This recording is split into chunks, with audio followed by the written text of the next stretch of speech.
to the pastor and the pulpit guests, and good morning, family.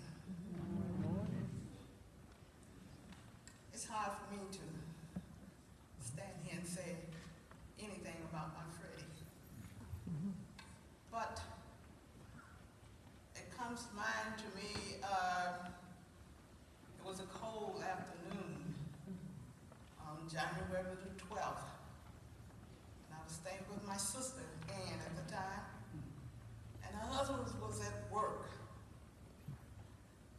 And Ann went into labor, and we had to call the ambulance to take her to the hospital. And on our way, we was only about 5 blocks or so from the hospital. But when we got to the railroad track, a long freight train was coming. So the medics agreed that we should go to the next nearest hospital, which was about 2 miles away. So by the time we got, I guess, 1/3 of the way to the hospital, this beautiful baby boy was born. And I always told him, because I was in the ambulance with my sister, and I always told him, I said, I saw you before your mother and father saw you. And he's been a part of my heart ever since.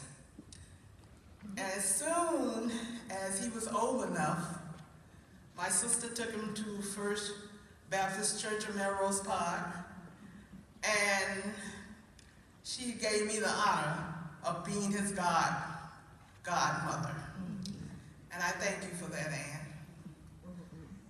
Freddie we didn't talk on the phone very often, but he would always, 3 times a year, he would send me a card on my birthday, Christmas, and on Mother's Day. He would always send me those cards.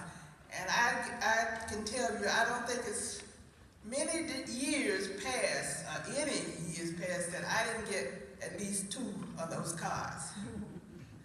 And every time, like I'd call my daughter, and I said, have you talked to Freddie? And I talked to him. I'm not a telephone, I don't talk much on the phone, but he would always keep in touch.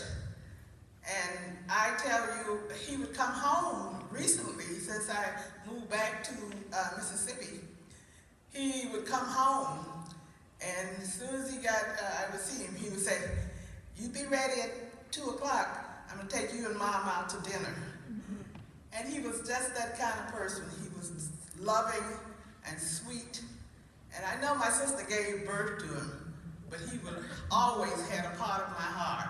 And I loved him. I was always loved him. I love you, Freddie. He was my Freddie, and I was his Ruthie. Thank you.